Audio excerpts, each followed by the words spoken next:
Everyone, welcome back to my channel. कैसे हो, केम छो, नमस्ते। सभी का स्वागत है मेरे चैनल पर। मेरा नाम है अंजलि और मेरे चैनल का नाम है कच्ची गर्ल अंजलि। तो मैं बना रही हूँ घी। तो मलाई जो है कल रात को ही मैंने छाछ डालकर रख दी थी, तो मैं एक दिन रख देती हूँ छाछ डालकर, तो दूसरे दिन में जो मलाई है उसमें से जो मक्खन निकालती हूँ, तो तुरंत के तुरंत ही मलाई का जो मक्खन निकल जाता है। तो बस मैं बना लूँगी मक्खन, तो थोड़ा सा खाने के लिए निकालेंगे और दूसरा जो है उसका मैं घी बना दूँगी। तो मक्खन जो तुरंत के तुरंत निकल आया है, तो बस सारे मक्खन जो मैं निकाल दूँगी।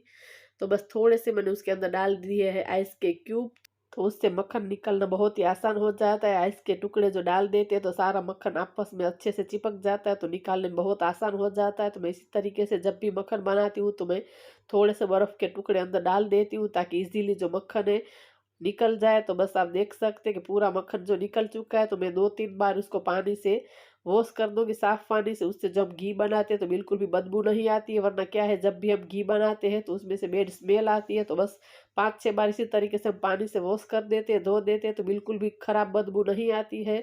तो बस यहाँ पर जो सारी चीज़ें इधर-उधर पड़ी थोड़ी-सी वो भी मैं रख दूँगी और साइड में जो घी बनने के लिए मैं चढ़ा दूँगी। तो बस एक उबाल आ जाए उसके बाद जो गैस की फ्लेम है वो मैं आँच धीमी कर दूँगी, ताकि मैं दूसरे जो मेरे काम है वो भी निपटा लूँ। तो बस एक उबाल आ चुका है, तो वो मैंने धीमा गैस कर दिया है, ताकि जो ये चिकनाहट वाले बर्तन होते हैं, थोड़ी-थोड़ी जो ठंडी भी है तो जल्दी से चिकनाहट निकलती नहीं है। तो यहाँ पर मैंने केटल में गर्म पानी कर लिया है, तो बस गर्म पानी से ही मैं वॉश कर दूँगी, तो जल्दी से चिकनाहट जो निकल जाती है। वरना जब भी मैं मक्खन निकालती हूँ तो सारे बर्तन बहुत ही चिकने हो जाते हैं। तो बस मैं इसी तरीके से गर्म पानी कर लेती हूँ, तो उससे सारी चिकनाहट जो निकल जाती है। तो यहाँ पर जो प्लेटफॉर्म पर जो चिकनाहट थी वो भी मैं गर्म पानी से साफ कर दूंगी। तो यहाँ पर जो किचन है वो मैं साफ कर दूंगी, क्लीन कर दूंगी। और ये मेरी गर्म पानी की केटल है उसको भी मैं अच्छे से पोंछ दूंगी, ताकि वो चिकनाहट थोड़े से हाथ लग ही जाते हैं चिकने। तो बस मैं उसको भी क्लीन कर दिया, तो उसको मैं रख देती हूँ।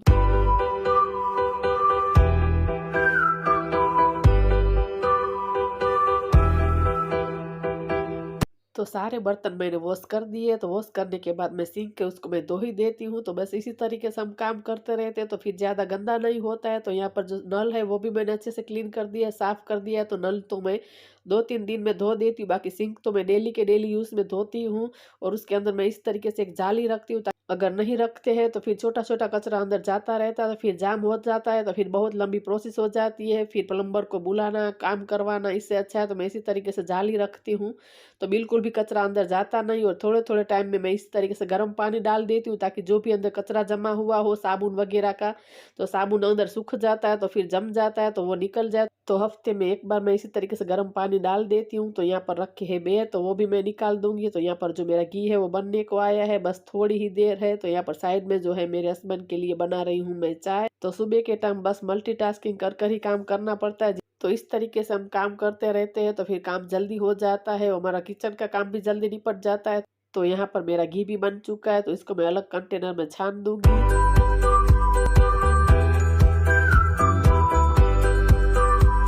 तो हमारा घी बन चुका है, घर का शुद्ध देसी घी गाय का। तो बस ये बर्तन है वो भी मैं एक्स्ट्रा कर दूँगी। यहाँ पर जो दूध है वो भी मैं निकाल दूँगी, फ्रिज में रख दूँगी, ताकि जो भी एक्स्ट्रा बर्तन है उसको मैं हाथ के हाथ धो ही देती हूँ। तो वहाँ पर मैंने एक्स्ट्रा बर्तन है वो भी कर दिए। तो थोड़ा-सा यहाँ पर जो गैस है, क्योंकि घी बनाया है तो उसके थोड़े-थोड़े छींटे उठते ही हैं, तो उसको भी मैं क्लीन कर दूँगी। गैस स्टोव को क्लीन कर लिया, यहाँ पर प्लेटफ़ॉर्म है उसको भी मैं अच्छे से साफ़ कर दूँगी। तो यहाँ पर जो रैक है उसको भी मैं हटा कर क्लीन कर लूँगी। फिर नहीं करते हैं तो नीचे जो धूल-धूल जमा रहती है, तो मैं रैक को हटा कर ही साफ़ करती हूँ। तो यहाँ पर पूरा जो मेरा प्लेटफ़ॉर्म है अच्छे से साफ़ हो चुका है, क्लीन हो चुका है। तो किचन का काम अच्छे से हो चुका है, सारे बर्तन है उसको भी मैंने वॉश कर दिया है।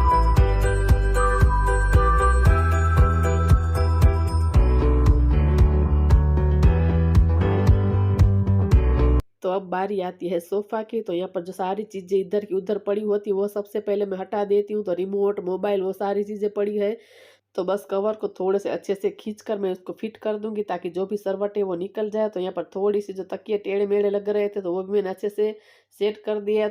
और सोफ़ा को मैं अच्छे से झाड़ दूँगी, ताकि जो भी डस्ट है वो निकल जाए। भले ही हमें दिखाई नहीं देती, लेकिन इसी तरीके से अगर हम नहीं करते तो फिर धूल जमा हो जाती है। तो मैं रोज़ के रोज़ ऐसे ही कर ही देती हूँ, कभी-कभार ही छोड़ती हूँ। तो मेरा सोफ़ा अच्छे से सेट हो चुका है। वो करने के बाद मैं आ चुकी हूँ बेडरूम में। तो यहाँ पर जो मिरर है उसको मैं अच्छे से क्लीन करती हूँ। तो पहले मैंने उससे साफ़ कपड़े से क्लीन किया। ऐसे जो डायरेक्ट गीले कपड़े से करते हैं तो फिर धब्बे-धब्बे निशान पड़ जाते हैं। तो पहले मैंने सूखा कपड़े से साफ़ किया, उसके बाद गीले कपड़े से साफ़ कर दिया, तो मेरा मिरर भी अच्छे से क्लीन हो चुका है। तो उसके बाद जो बेडरूम में मैं झाड़ू निकाल दूँगी। तो बस इसी तरीके से जो हम रोज़ के रोज़ सफाई कर देते हैं, डिवाइड करते हैं, तो फिर हम पर काम का ज़्यादा बर्डन रहता नहीं है। तो बस इसी तरीके से हम छोटी-छोटी जो बातें हैं हमारे में सुधार लेते हैं, तो फिर हमारा घर बिल्कुल भी गंदा नहीं दिखता है। हमारा घर एकदम स्वर्ग जैसा दिखता है। अगर कोई भी घर पर जो मेहमान आ जाता है, तो बिल्कुल भी हमारा घर जो खराब नहीं दिखता है, एकदम वेल सेट रहता है हमारा पूरा घर। तो यहाँ पर जो मेरी देवरानी का आया था वीडियो कॉल, तो उसके साथ बातें भी कर रही थी और मैं काम भी कर रही थी। तो पूरे घर में मैंने झाड़ू निकाल दिया है। अब आ चुकी हूँ बाहर आंगन में, तो यहाँ पर सारे जो जूते ऐसे ही पड़े, तो उसको पहले मैं अच्छे से ठीक कर दूँगी, रख दूँगी। तो यहाँ पर पूरे आंगन में भी झाड़ू मैं निकाल दूँगी।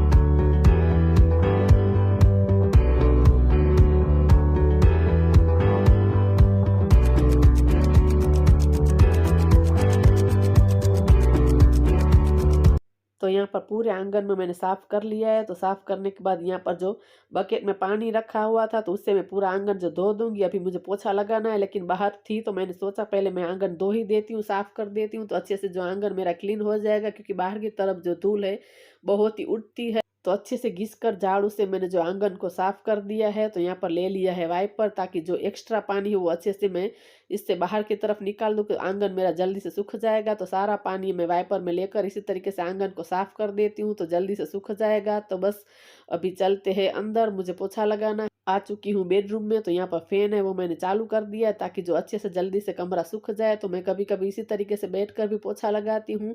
तो इससे जो बहुत सारे फ़ायदे, हमारी एक्सरसाइज़ भी हो जाती है, थोड़ी-सी स्ट्रेचिंग एक्सरसाइज़ भी हो जाती है, और पेट की चर्बी बैठकर पोछा लगाने से बहुत ही घट जाती है, और पोछा भी अच्छे से लगता है, पूरा जो क्लीन हो जाता है। हम घिस कर अच्छे से करते हैं। तो यहाँ पर मेरे भगवान है, वहाँ पर भी मैं पोछा लगा दूँगी। उसके बाद यहाँ पर मेरा किचन है, वहाँ पर भी लगा दूँगी पोछा।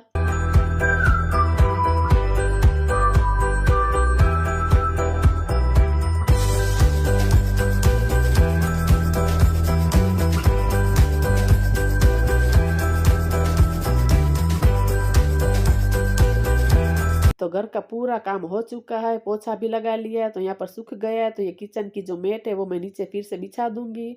तो बस इसी तरीके से जब काम हो जाता है घर का, तो मन को बहुत ही सुकून मिलता है, शांति मिलती है। पूरा इसी तरीके से घर अच्छे से क्लीन हो जाता है। तो मेरा तो ऐसा है, जब भी घर का काम हो जाता है तो मुझे बहुत ही शांति मिलती है, घर में बहुत ही पॉजिटिव एनर्जी लगती है। तो बस इसी तरीके से जो हम छोटी-छोटी बातें हमारे में सुधार लेते हैं, तो बिल्कुल भी हमारा घर गंदा नहीं दिखता है। तो बस डिवाइड कर लेते हैं कि आज मुझे ये काम करना है, कल मुझे ये करना है, तो पहले से डिसाइड करते हैं। तो इसी तरीके से काम भी आसान हो जाता है, और हमारा घर भी बिल्कुल भी गंदा नहीं दिखता है।